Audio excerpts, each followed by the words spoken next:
Seguimos con el problema 433 del libro de termodinámica de Cengel, octava edición. Bueno, el problema dice un dispositivo de cilindro émbolo contiene vapor inicialmente a 1 megapascal, 450 grados Celsius, y pues hay un volumen al interior de 2.5 metros cúbicos. El vapor es o se deja enfriar a una presión constante hasta que empieza la condensación. Un dato bastante importante eso, hasta que empiece la condensación. Muestra el proceso en un diagrama de temperatura-volumen con respecto a las líneas de saturación, determinar la masa del vapor, la temperatura final y la cantidad de calor transferido. Entonces, bueno, iniciamos haciendo el diagrama. Bueno, el problema, muchos de los problemas de esta sección, incluso en la práctica también, suelen ser o a presión constante o a volumen constante. En este problema nos dice que es a presión constante, por lo que pues estamos manejando una presión siempre de 1 megapascal. Y bueno, voy a hacer el dibujo de los cilindros, que si bien no nos lo da el problema, sí es importante para situar las propiedades termodinámicas que ocurren en cada uno de los estados. Bueno, aquí tenemos dibujados lo que es el estado 1 y el estado 2. Como se deja enfriar un vapor que inicialmente está, como nos dice el problema, tiene presión 1 de 1 megapascal, temperatura 1 de 450 grados Celsius y un volumen 1 de 2.5 metros cúbicos. Como esta tapa se mueve de forma libre, los dispositivos cilindro émbolo pues tienen esa capacidad, el volumen va a estar cambiando para que la presión se tenga que mantener constante. La presión en el punto 2 podré decir que es de 1 megapascal, pero por lo menos ahora no tengo ninguna otra información adicional. Lo primero que yo recomiendo es recurrir a las tablas termodinámicas. Muy seguramente para este tipo de problemas lo que necesitamos es encontrar el volumen específico de estas condiciones que demuestra el problema, y la energía interna. Entonces voy a encontrar esas propiedades recurriendo a la tabla A4. Puedo también verlas de la tabla 5, pero lo voy a hacer de la tabla A4, al menos para determinar el estado. Después vemos para quién, cómo lo hacemos. Entonces de la tabla A4 nos dice el problema que está a 450 grados Celsius. Bueno, dado que la tabla 4 no llega pues a la temperatura que deseamos, pues nos toca recurrir a la tabla 5 para determinar el estado. Normalmente la tabla 5 pues suele ser, sobre todo para las personas que están aprendiendo a comprender las tablas termodinámicas, suele ser un poquito más confuso entender el estado termodinámico desde la tabla A5 que desde la tabla A4. Personalmente, al menos para los estudiantes que recién empiezan o que apenas están en una fase inicial de su proceso, pues sí recomiendo ver la tabla A4 en la medida de lo posible. Bueno, digamos que a una presión de 1000 kilopascales, que es lo que tenemos, la temperatura a la cual estaría cambiando de fase este fluido a estas condiciones, la temperatura de saturación, es de 179.88 grados. Ahora bien, como nuestro problema dice que tenemos 1 megapascal, o sea 1000 kilopascales, pero 450 grados Celsius, pues no nos queda más que concluir que, dada que la temperatura a la que tenemos es superior, pues no nos queda que otra cosa es que concluir que estamos ante un vapor sobrecalentado. Un vapor sobrecalentado, pues nos tenemos que ir a las tablas A6, que son las que nos marcan las propiedades en este estado. Entonces, voy por aquí leyendo los títulos, no me sirve esta 0.8 hasta 1 megapascal y 450 grados Celsius. Que bueno, está entre estos dos valores, ¿no? Te gustaría hacer una interpolación, pero como justo está en la mitad, pues podría coger, de hecho me voy a llevar esta tabla, la voy a recortar. Voy a recortar este pedazo de aquí para realizar el proceso ahorita en el tablero, en el open board, para encontrar las propiedades que necesito. Entonces, bueno, quizás voy a expandir un poquito más lo que es el estado 1, me lo voy a llevar por acá para poderlo trabajar un poquito mejor. Y lo vamos a pegar esta tabla por acá.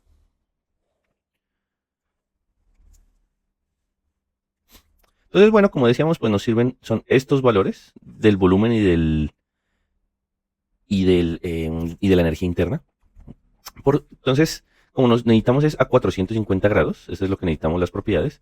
Digamos que aquí la interpolación no es necesaria del todo porque yo podría encontrar las propiedades del volumen y de la energía interna realizando un promedio. Entonces, el volumen sería igual a el volumen 1 sería igual a 0.30661 más 0.35411 dividido 2. Y esto pues nos resulta en 0.33036 metro cúbico sobre kilogramo. Recordando pues que las unidades del volumen específico. Y por su parte, las propiedades de la energía interna, o el valor de la energía interna en el estado 1, será igual a 2957.9 más 3125. Punto 0 dividido 2. ¿Sí? Igual a 3041.45 kilojoule sobre kilogramo. Claro, son dos propiedades que nos serán de bastante utilidad de aquí en adelante. De hecho, podríamos utilizar de una vez el volumen específico 1. Recordemos que el volumen específico y el volumen total, o sea, B mayúscula representa una propiedad extensiva, es igual a su propiedad intensiva, que es B1, multiplicado por la masa. De hecho, esa es la primera pregunta del problema, que por cierto no las leí al inicio, pero pues me permito leerlas en este momento. Nos preguntan la masa de vapor, la temperatura final y la cantidad de calor transferido, la cantidad de calor que se está rechazando del ambiente. Bueno, como el primer punto es un punto de vapor sobrecalentado, pues los ubicaríamos como por este lado. Y vamos a calcular la cantidad de masa. La cantidad de masa. Si despejamos esta ecuación, la masa sería igual a el volumen 1 dividido entre el volumen específico. Volumen 1 nos dice el problema que es de 2.5 metros cúbicos. Y el volumen específico, el volumen total, perdón, es 2.5 metros cúbicos. Y el volumen específico fue el que acabamos de calcular, que es de 0.36 metros cúbicos sobre kilogramo. Perdón, ahí me quedó medio metros cúbicos sobre kilogramo. Por lo tanto, la masa, una de las primeras, la masa del vapor al estado de... Bueno, realmente la masa no cambiaría porque el problema no tiene interacciones de masa. La masa sería de 7.57 kilogramos, bueno, aproximadamente, ¿no? Y esta sería la respuesta a la primera pregunta. Seguimos con la segunda. La segunda nos preguntan sobre el estado, perdón, sobre la temperatura en ese estado. Me voy a llevarme esto para abajo para poderlo trabajar un poco mejor. Bueno, otro de los puntos interesantes o de los datos interesantes que necesito saber es que el estado 2 es cuando se comienza a condensar. Cuando se comienza a condensar, esa precisamente es la definición de vapor saturado. Este viene a ser mi estado 1, un estado de líquido saturado, y este es mi estado 2, un estado de vapor saturado. Lo voy a dibujar con verde como para no, bueno, como para diferenciarlo, ¿no? Entonces mi punto 1 y este viene a ser mi punto 2. Y este es el proceso que está ocurriendo en este problema.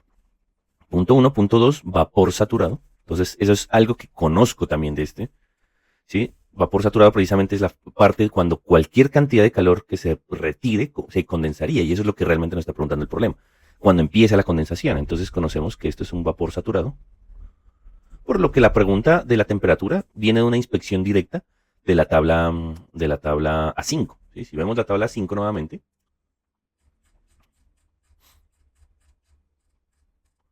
la tabla A5, a 1000 kilopascales o a un kilopascal, a un megapascal, perdón, pues nos dice que la temperatura de saturación o la temperatura en la cual comienza como comienza el cambio de fase es de 179.88 grados Celsius, que esa es la respuesta directa, o sea que T2 es igual a 179.88 grados Celsius. Respuesta directa. Y pues vamos a leer la última pregunta, que no recuerdo del todo qué era lo que nos preguntaban. La cantidad de calor transferido. Bueno, para encontrar la cantidad de calor transferido, quizás, bueno, voy a utilizar aquí este pedazo de tablero que me quedó. Voy a hacer una división como para poder trabajar aquí. Esperemos que el espacio no llegue a ser un problema. Entonces, cuando piden ese tipo de cosas, la ecuación siempre viene a ser la misma. En el libro tienden a escribirla a veces de formas diferentes, pero si uno analiza bien, en el fondo siempre la misma ecuación, que es que la cantidad de calor más la cantidad de trabajo más la energía de la masa que entra al sistema, menos la cantidad de calor más la cantidad de trabajo más la cantidad de masa que sale del sistema, es igual al cambio de la energía interna. Claro, aquí lo que debo reconocer es que, bueno, como el sistema no tiene interacciones de masa, entonces de entrada pues tenemos que estos valores pues no tienen significado, no tienen sentido físico, o al menos no en este momento porque no hay interacciones de masa. No hay interacciones de trabajo. Bueno, aquí hay que tener cuidado con la interacción de trabajo. Al menos con la interacción de trabajo que entra, quizás la cantidad de trabajo que sale es despreciable, y nos piden cuánto es la cantidad de energía transferida, ¿no? Perdón, de calor transferido. Calor que entra estamos suponiendo que no hay porque nos dice el problema que se está enfriando, y calor que sale que sí, ¿no? Entonces nos quedaría, ojo con este término, ¿por qué sé que hay uno de estos, el que sí hay interacciones de trabajo? Porque es que, bueno, inicialmente este émbolo está en una posición, y este émbolo estará en una posición más abajo. Nos lo dice el diagrama temperatura-volumen. Hay una pérdida de volumen. ¿Sí? Este émbolo está realizando lo que conocemos como un trabajo de frontera. Por definición, trabajo de frontera, lo podemos calcular aquí, es igual a la integral de P de B. Pero digamos que en este caso, dado que esa cantidad digamos que la forma en la cual se comporta, la presión que es constante, y el volumen 1 y el volumen 2, ¿sí? Esa área bajo la curva P de B viene a ser un rectángulo, ¿sí? Viene a ser un rectángulo. Por lo que podría simplificar ese trabajo de frontera como P por, bueno, el volumen mayor que es B1 menos B2. Quizás aquí lo coloqué de forma incorrecta. Aquí sería B1 por acá y B2 por acá, y esta es la dirección del proceso, hacia el lado izquierdo. De tal manera que, pues bueno, necesito encontrar cuánto es el volumen. Ya tengo el volumen específico 1. Es necesario, digamos que con estas, sabiendo que es un vapor saturado, necesito encontrar de aquí cuánto es mi energía interna 2, que lo puedo encontrar de una inspección directa de la tabla 5, y cuánto es el volumen específico 2, que también sale una inspección directa de la tabla 5. Que si lo vamos a ver, pues bueno, sería el volumen específico de 0.19436, ¿sí? El metro cúbico sobre kilogramo de la fase de vapor saturado, y el U2 sería también de la fase de vapor saturado, UG 2582.8 kilojoules sobre kilogramo, que también lo necesitaremos. Bueno, volvemos acá, que dice, este trabajo es un trabajo de frontera. Cuando el émbolo está bajando, es un trabajo que entra al sistema, ¿sí? Quizás yo aquí no he marcado cuál es mi sistema, pero el sistema lo lo supuse desde siempre, como si fuera el gas que está al interior, del cilindro, ¿sí? Entonces, como el émbolo está bajando, el émbolo está haciendo un trabajo sobre el sistema. Entonces, por eso es que este término no puedo decir que es cero, quedaría que es W menos Q, que es la pregunta del problema, igual a delta U, que es, le voy a colocar como M, la masa, por U2 menos U1. Como la pregunta es Q, ¿cuánto vale el valor de Q? Entonces voy a despejar para Q, nos dice que el calor es igual a W menos la masa por U2 menos U1. Bueno, aquí yo podría, digamos, convertir esto en entalpías, pero como ya determiné las energías internas, lo voy a hacer con la energía interna mejor. Entonces, Q es igual a W, ¿no? Por acá, esto realmente no es W, sino es WB, es trabajo de frontera.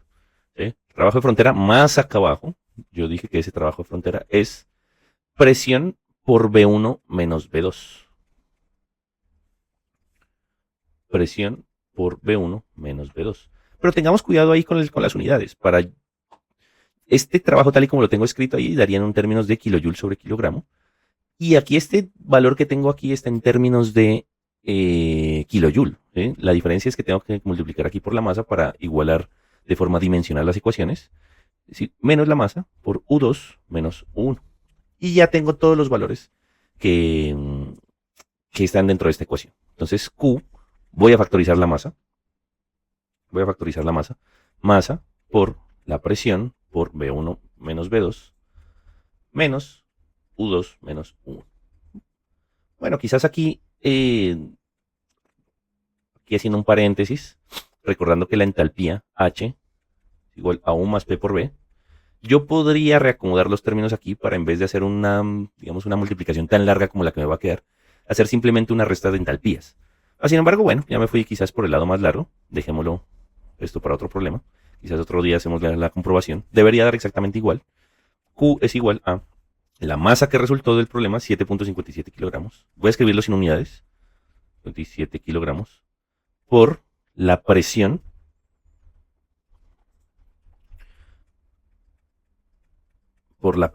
que la presión es de 1 megapascal. Como todo aquí lo estamos manejando en términos de kilojoule, de kilogramo, no es bueno colocarlo en términos de megapascal. Entonces trabajemos todo en kilo. Sería por 1000. Factor de B1, 0.33036. Menos B2, que es lo despejé por acá abajo, más 0.19436, menos la diferencia de las energías internas, que es U2 2582.8, menos U1, que es 3041.45. Bueno, y entonces computando todo esto, pues esto resulta en una pérdida de calor de 4501.5 kilojoule. Y esa vendría a ser pues la respuesta de la parte C del problema.